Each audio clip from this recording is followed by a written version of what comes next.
What is next? Because we are losing rights by the day, and this is crazy. I'm a Christian too, but they're making you feel like you're doing something you shouldn't do, and that's not true. They're only looking at one thing. I don't understand how you kick back something that's been in effect for so long. What we had in 1973 was an understanding that abortion was in this scope of privacy in somebody's life where the government cannot interfere. And now that has been undermined substantially, meaning that these other rights around, whether it's LGBTQ, contraception, marriage, may be at stake. It is not our job to carry young women across state lines so that they can get an abortion that they cannot get in their state, because now this right has been taken away.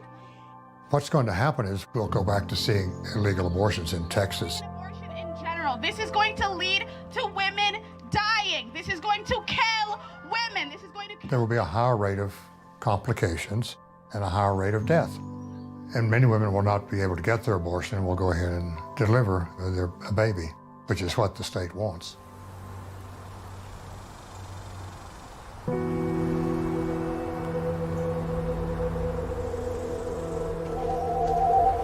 Austin Health Center, can I help you?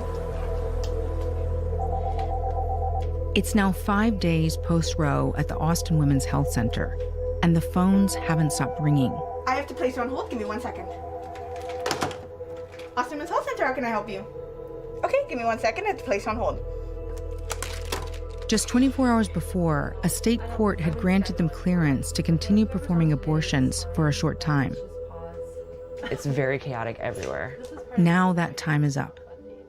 So, as most of you are aware, yesterday we got the temporary restraining order, but last night, basically they said that they still intend to prosecute abortion providers, or try to, that provide abortions during the time when we have the restraining order, which is completely unprecedented, but this is like scary time. So we don't know what people will do or not do, and so we're taking a pause.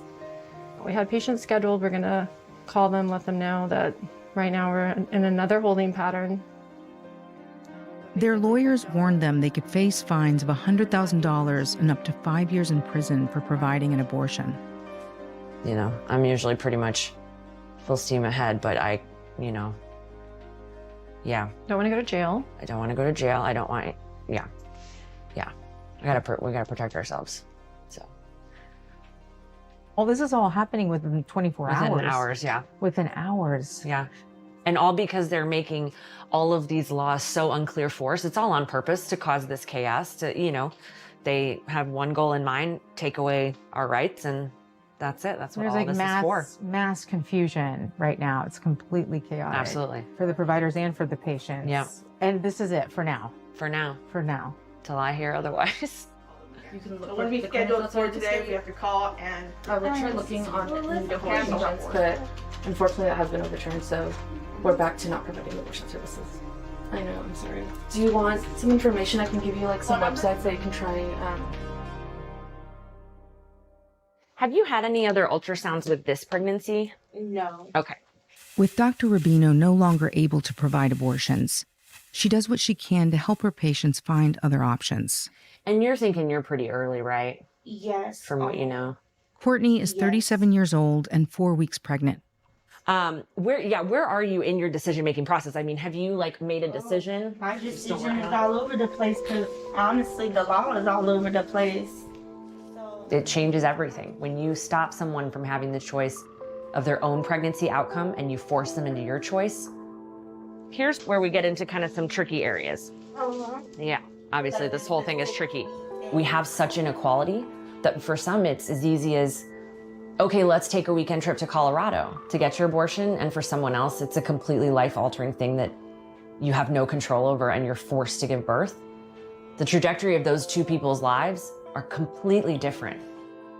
Well, the drive is so far. Yeah. I don't see myself taking no plane to New Mexico. So the drive, Right. 12 hours there and 12 hours back, getting a hotel, food, gas, and I'm not doing all that. Yeah. I'm just gonna keep it if I can't get it done because I don't think it's worth it. Like the majority of women seeking an abortion, Courtney's already a parent, and she isn't sure she wants to become one again, especially since she lost her job just days before. Is this something you've been kind of like worrying about? Yeah, because it's not something that was planned, and I only found out about this 2 days ago. So you have barely had time to even process. Yeah, I'm still in shock. She doesn't have any family support nearby, and her relationship with her boyfriend is unstable. So what are you going to do? If I'm not able to get it, I would be looking into the daycare options, babysitter, and find out what people do that work overnight. So maybe you would just have it. Yes, I would. When people cannot travel for abortion care, we will see people carry to term. And these states are ill prepared to help these people with a new baby. We do not have the safety net that we need to support these families. And so this is going to be incredibly difficult for these patients. When we last spoke to Courtney, she told us she decided to travel to get an abortion. But clinics in the 3 closest states were booked for weeks. I packed my bags so I can head out to Florida, and I'm about to leave. She drove for more than 2 days from Texas to Florida by herself. I am nearing Interstate 10, which is the interstate I'm gonna take. People who have been making these laws and carrying on this whole culture have never really cared, still don't care. We mean nothing to them. Nothing.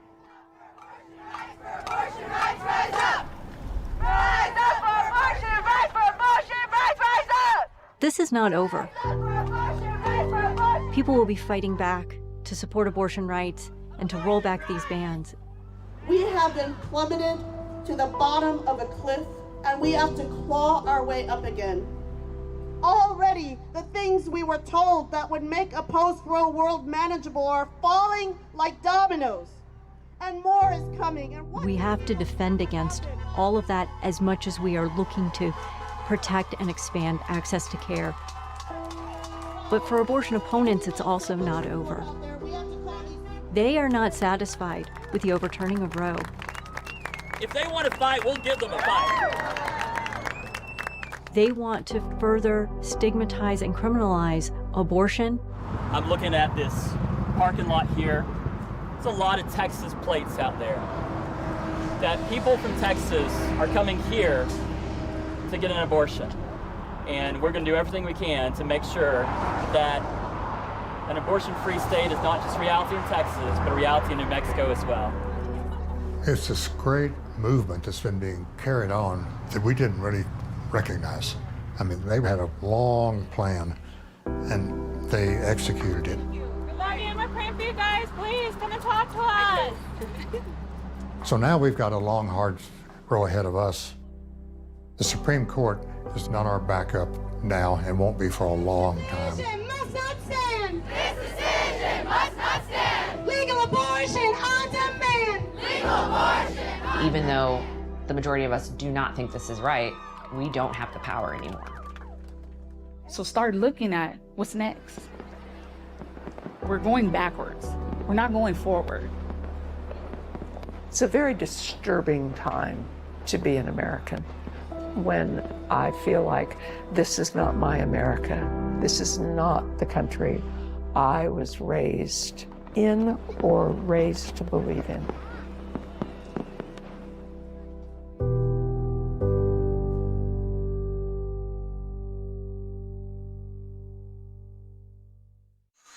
A new series exploring how traditional knowledge from indigenous communities is helping tackle today's environmental catastrophes. In Colombia, the Arahuaco people team up with scientists to understand why a species of toad, once thought extinct, is still thriving in the coastal mountains of the Sierra Nevada. First Nations Frontline, The Starry Night Toad on Al Jazeera.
Indonesia, your investment destination, the world's 10th largest economy, is busy transforming, ready to be your business partner.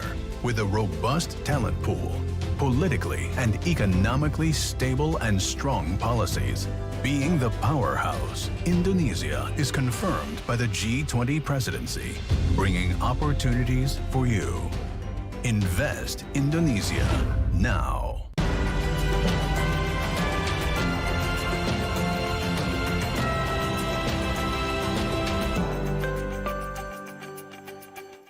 This is Al Jazeera.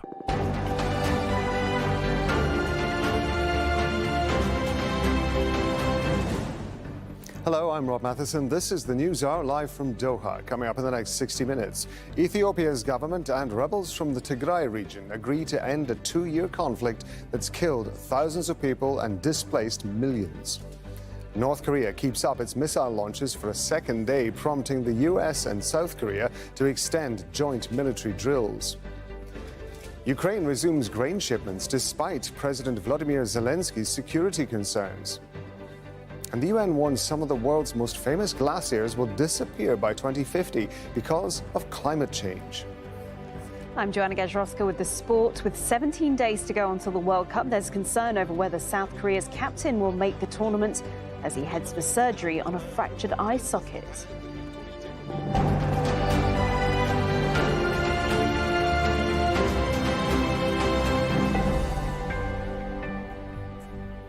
We're going to begin this news hour with a breakthrough in talks to end the conflict in Tigray. The Ethiopian government and Tigrayan rebels have agreed to end fighting that's killed tens of thousands of people. The deal is going to see rebels giving up their light weapons within a month and a detailed reintegration program. They've agreed for the Ethiopian government to expand its work with humanitarian agencies to get much needed aid into Tigray. Federal forces are going to take control of airports, and they're going to rebuild infrastructure and restore public services.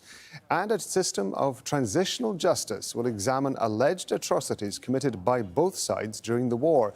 The UN is heralding it as a critical first step. The African Union says it's a new dawn for the country. Fama de Miller reports from South Africa, where the talks were held. After 10 days of talks in Pretoria, Ethiopia's federal government and the Tigray People's Liberation Front reached an agreement to end the fighting. The talks were mediated by former Nigerian President Olusegun Obasanjo and former Kenyan President Uhuru Kenyatta. Today is the beginning of a new dawn for Ethiopia, for the Horn of Africa, and indeed for Africa as a whole. Let me hasten to thank God for this new dawn. We have seen in practice and actualization what we have tried to achieve for ourselves over the years, and that is African solution for African problems. The 2-year conflicts killed thousands of people and forced many more from their homes. Tigray in Ethiopia's north has been under a blockade for 17 months with no banking, telephone and internet services or media access. The Tigrayan delegation says it's made painful concessions and that trust must now be rebuilt. Our people have been killed not only through bullets but also for lack of food and medicine. Our children do not go to schools. Our hospitals are not functional because of the war. Humanitarian aid is now expected to resume. The TPLF dominated Ethiopia's politics for nearly 30 years until Prime Minister Abiy Ahmed came to power in 2018. As both sides fought for territory, human rights campaigners have warned of potential abuses by both sides in the conflict. It is now for all of us to honor this agreement. We must be true to the letter and the spirit of this agreement. The people of Ethiopia expected more than the text of this agreement. They demand peace and harmony. They desire development. International calls for an end to the war have been mounting in recent weeks. While the federal government has been assisted by troops from neighboring Eritrea, that country was not involved in the talks. This is not the first time there's been an agreement to end the fighting. A previous ceasefire fell apart in August this year. This time, though, there appears to be a greater commitment and optimism that this agreement will hold. Famida Miller, Al Jazeera, Pretoria. Khalid Ntizera is a professor of social anthropology at Addis Ababa University. He says both sides are committed to the agreement. We see a kind of a big commitment from both sides. You know, previously there was, a unilateral agreement on, from each side, but now we see a kind of very commitment, and I can see, and I try to see the agreement, the draft of the agreement, and the signed agreement, and also their conversation during the on-spot agreement in Pretoria. There is a great, interest on both parties. They want, they determined to end the conflict. This is, the demand of all Ethiopians, including, the international community, and I'm happy that both parties are very, very committed, and trust will be soon follow. I hope that. North Korea has launched 3 more missiles, prompting the US and South Korea to extend joint military exercises. One is suspected to have been a long-range intercontinental ballistic missile, the second this year.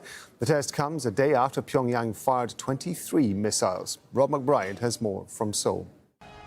It's a further escalation in North Korea's provocative missile testing, with one of the weapons suspected of being a new type of intercontinental ballistic missile that it has shown off at recent parades. Called the Hwasong 17, it was also famously featured in a promotional video starring the country's leader, Kim Jong-un. Fearing it was being flown over the top of Japan, as with previous tests, Tokyo issued an alert to some northern prefectures. I was surprised, but thinking, not again. We may have to think again about going out fishing, which will impact our business. Instead, it's thought the missile may have failed mid-flight, landing in the sea separating the Korean peninsula and Japan. Our analysis has indicated a possibility that it would fly over the Japanese archipelago, and we issued a public notice. The development of ICBMs capable of reaching the continental United States brought the Korean peninsula to the verge of war in 2017. Thursday's launch seems to be sending a message to the US ahead of its midterm elections. In turn, the US has condemned the test, calling for UN Security Council resolutions meant to prohibit North Korea's weapons development to be more strictly enforced. On Wednesday, North Korea launched multiple salvos of short-range missiles in protest at joint air drills being staged by South Korean and US air forces, with one missile landing south of the de facto maritime border. In response, South Korea fired missiles north of it. So it is North Korea making very violent protest to this specific aspect of joint military exercises by U.S. forces in South Korea and South Korea's armed forces. Now, in response to this ICBM launch, the two allies have announced their military exercises will be extended. Rob McBride, Al Jazeera, Seoul. Grain shipments from Ukraine have resumed despite security concerns raised by President Volodymyr Zelensky. 7 ships have already left Ukrainian ports since the grain corridor reopened. Russia's confirmed it'll allow vessels to continue exports. Moscow had suspended its involvement in the UN-brokered deal over the weekend after accusing Kyiv of attacking its fleet and the Black Sea. Basat Beg has more from the Black Sea port city of Odessa. Ukrainian President